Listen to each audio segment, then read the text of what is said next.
guys, today's video is going to be on how to nail that job interview. If you guys are interested, let's get into the nitty-gritty. Alright, you're fresh out of nursing school, you've passed your NCLEX, you've applied to jobs, and the job of your choice calls you for an interview. What are you going to do? You have to prepare yourself for that interview. First things first is the attire. A lot of times the first impression is the best impression, and that can make or break an interview.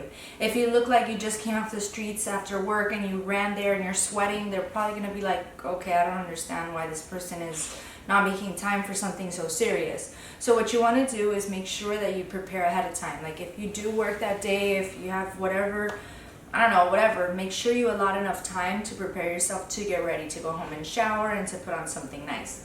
What I did when I went to my first job interview, I wore a women's business suit, nothing too casual. I don't know what's your style, but something definitely that looks the part.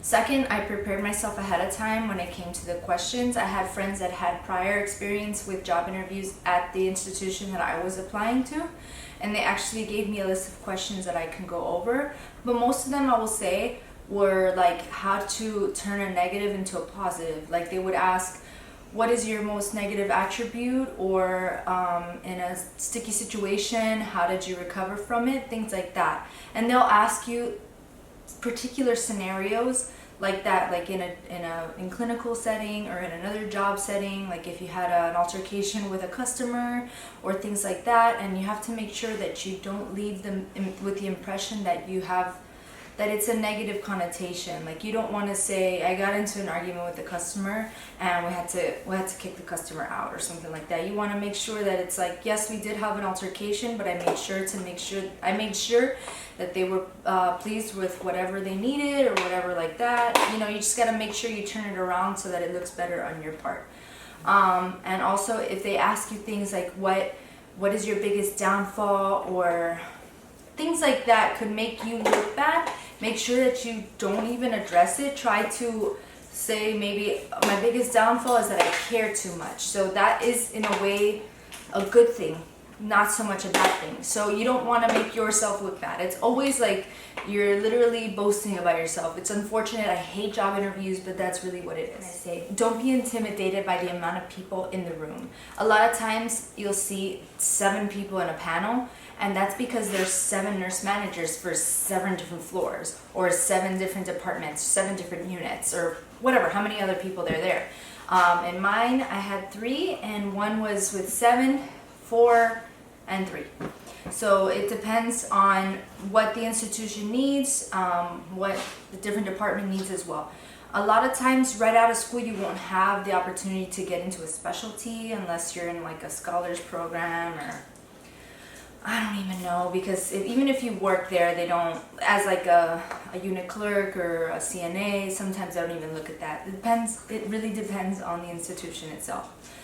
Sometimes if you're working as a CNA on a floor, the manager will give you a job right off the bat, and that's amazing, but that's not always the case. So be prepared for the negative questions, and to make sure that you turn them around into a positive. Have yourself like a folder with a bunch of resumes. Like I said, if there's 7 people in a panel, you want to have at least, you know, enough papers to go around the room. You don't want to be like, oh, we'll make copies for you, or I'll email you my resume. That looks bad. It looks like you're not prepared. Okay, when they first introduce themselves, let's say it's a panel of 4 people, and they say, hi, my name is so-and-so, I work in oncology, my name is so-and-so, ortho, this and this, med-surg, this and this, labor and delivery. Those are your choices. Those are the people that need staff, and they're interviewing you. So if you're interested in L&D, for example, make sure when that person asks you the question that you explain to them, oh, when I was in nursing school, I definitely enjoyed my L&D rotation. I found it very fun and enjoyable. That's someplace I would love to work. Or when you're addressing the person in ortho, you say something about, I love how, you know, we can see how the bones can be repaired, and like to see them progress with time and get better. I don't know what it is, but make sure that you address them in their department so that they know that you do have some sort of interest in that department. If you say like, ugh, I hated med-surg when I was there, they're not gonna wanna take you. Even though you really don't wanna work in med-surg, like that's one door that's already closed. Sometimes what you have to do is get in. Like first get your foot in the door, and then once you're in, you can apply to the specialty of your choice. Because once you're in that institution, it's very easy to make an internal transfer, and you don't have to stress about not having a job. You don't want to be that person that's right out of nursing school, still not having jobs, and everyone else has already started. Okay, that's all I'm saying. Another thing I can tell you is to look the part. If you look confident, if you look like you're there with a purpose, they're going to believe you. They're going to see that and they're going to say, wow, this person is so confident. I want this person in my unit. You have to value yourself. Yes, you don't have the training on the job, but you have the education. You have the knowledge. You've already gone through it. It's been the worst couple of years of your life, and then you struggled to get through that test. You know, I'm sure that you had millions of sleepless nights. You haven't even been awake a million years, but whatever. My point is that you should definitely value yourself. Don't look like, oh, I'm a new grad. I really hope they get me that job. You know, I really hope that they see me as someone that would work well in their unit. No, you just make sure that they know that you're a hard worker and that you're there to get better and that you want to learn whatever they have to teach you. Every unit is going to teach you how to run like the shift the way that they want to. So even if you feel like you don't have the wherewithal or whatnot, they're going to teach you. So don't stress about that. For sure, you're going to get a good orientation. You're a new grad. They're not going to just throw you out there. Okay?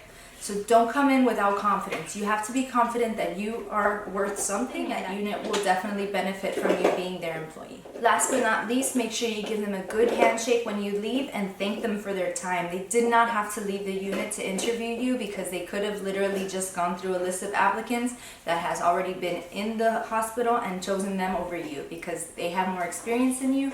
So you definitely have to thank them for their time. And tell them how much you appreciate that they came down from their unit to be there in your interview. Last thing I can mention about interviews. When you leave, try not to make it seem like, when are you going to call me? Sometimes that does work because it shows that you're assertive and that you know that you got the job. But just leave there thanking them. And then don't call them constantly like, hey, I haven't heard back. It's been a couple of days. You know, what are we going to do about this? Because then it looks like you're too pushy. What I found in the institution that I worked for, they were still doing a bunch of interviews. They finished, I don't know, let's say a couple months later. Like they started in December, finished in February, and then they started in March. So if you interviewed in December, you had to wait all the way to February. So just be patient, and you never know what's going to happen. I also interviewed in a per diem. I submitted my application in December. I didn't get a call for the interview until February. It was when they needed it. And then once I got the interview, they hired me the following week. So it just depends on the needs of the unit. So don't try to be pushy and just be patient. Alright guys, that's it for this video. I hope it helps. These are some tips that helped me when I was in my job interview process. Every institution is different, so I can't say for certain if it will help you, but I hope it does. You know that you have the stuff in here, and now you just gotta put it in practice. Alright, I'll see you guys in my next video. Bye!